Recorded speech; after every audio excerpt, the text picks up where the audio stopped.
In this talk, I'm going to tell you what I've learned about the power of economists in public policymaking. The power of economics in politics and policymaking is something that's received a lot of attention in recent years, both in academic work and in public debate. Think, for instance, about international economic expert institutions, such as the IMF, the OECD, or the World Bank, or the appointment of economics professors as heads of government or finance ministers in countries such as Italy or Greece during the Eurozone crisis. Or consider the growing number of economists in public administrations all over the world, not only in the economic field, but also in areas such as health, social policy, and climate change. Why have economists become so powerful? What determines the influence of economists over public policies? Before I try to answer this question, I'll tell you a little bit about how I got into this topic in the first place. I started my PhD back in 2009, right in the middle of the financial crisis. One of the countries hardest hit by the crisis was Ireland. Only a few years before, Ireland had been growing at rates of more than 5% per year. Now, they were experiencing a deep economic downturn, with rising deficits, soaring unemployment, and a banking system that was falling apart. One of the key reasons why for the crisis in Ireland was that Ireland had been stimulating its economy by cutting people's taxes to the extent that half of all income earners were not paying any income tax at all. They'd also stimulated their economy by giving out special tax breaks for the construction of things such as multi-story car parks, hotels, sports clinics, and seaside resorts on the sunny coast of Ireland. The combination of cutting taxes and levying taxes on a narrower tax base meant that when the economic growth stopped, Ireland simply did not have the money to pay for its expenses. To me, what was puzzling about these policies was that they ran directly counter to the conventional wisdom about tax reform. Many other countries had adopted tax reforms that lowered tax rates at the same time as broadening the tax base. The aim of these reforms were to increase the efficiency of the economy at the same time as keeping tax revenues intact. So why had countries adopted so different tax policies based on completely different philosophies? There were, of course, a number of existing theories about why this might be the case, such as different economic structures, the role of political parties, the influence of political institutions. Yet in this case, none of these theories seemed able to explain what was going on. To get at this question, I chose to study a small set of countries that were similar in important respects. They were small, developed, and they had a homogeneous population. I also made sure to include pairs of countries that closely resembled each other. New Zealand and Ireland, two Anglo-Saxon liberal market economies, and Norway and Denmark, two Scandinavian social democratic coordinated economies. Together, these countries constituted the laboratory for examining the features that determined policy choices. The first thing that struck me when I started doing interviews with policymakers in these four countries was how different things worked. As researchers, I think we have a tendency to take for granted that things work like they do at home in your own country. So as a Norwegian, I was used to a system where economic policy is largely formulated by the Ministry of Finance, an organization dominated by economists. For instance, ministry economists had played a central role in the deregulation of the energy and telecommunication sectors in Norway, and in devising a system for managing Norway's oil revenues. In Ireland, I encountered a completely different reality.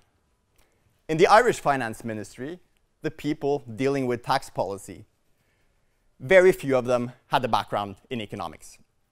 Instead, they had studied things such as the classics, Latin and Greek, or even political science. And in fact, they were openly hostile towards economists. In their opinion, academic economists, economic theories, had very little to contribute to tax policy making. The point is that the role of economists in policy making and the relationship between the bureaucracy on the one hand and academic economics on the other hand differed profoundly between these four countries. In Norway and in New Zealand, economists were actively involved in policy formulation, and there were close links between the ministry and between economists at the university. Here, ministry officials were actually reading the articles and the reports prepared by academic economists. In Ireland and in Denmark, by contrast, the role of economists in policy formulation was limited, and the ties between the ministry and the university were weak.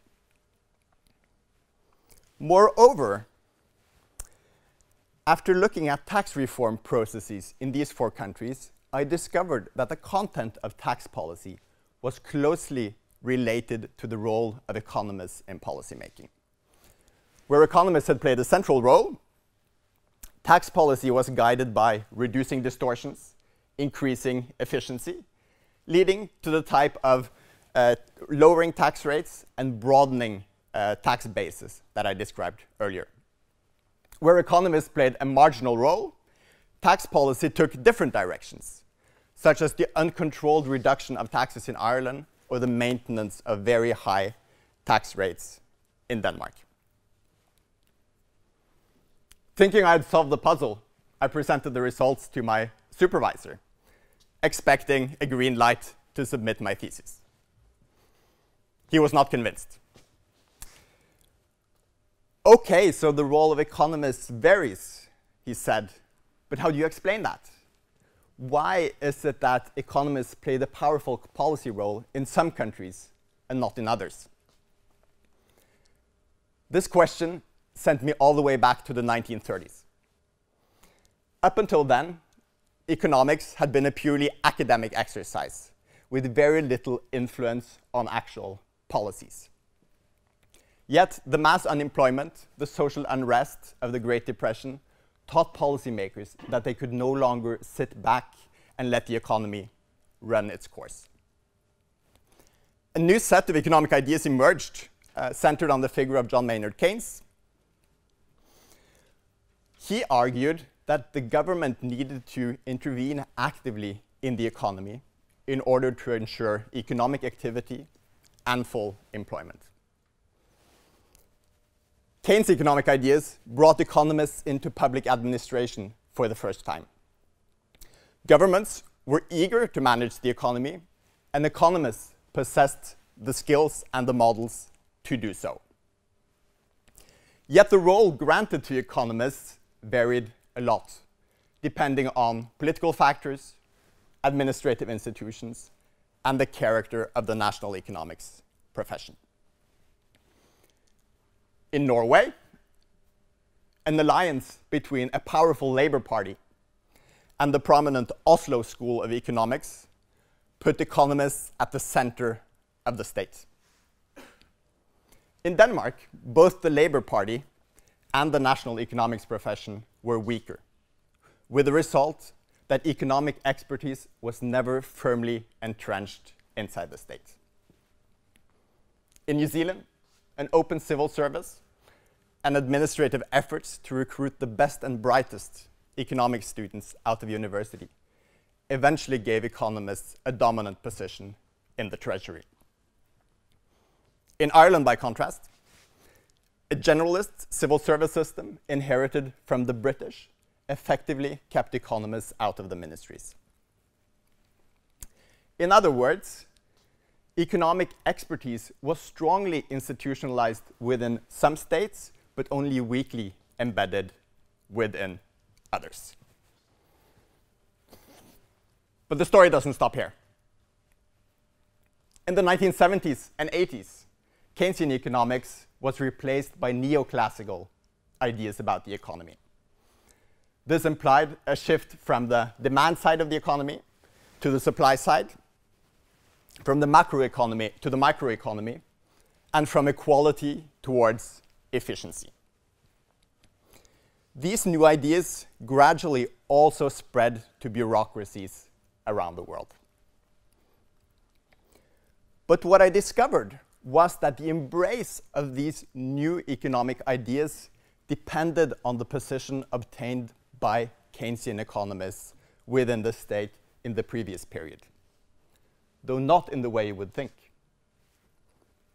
In fact, the organizations where Keynesian economics had been dominant were more, not less, receptive to neoclassical economic ideas.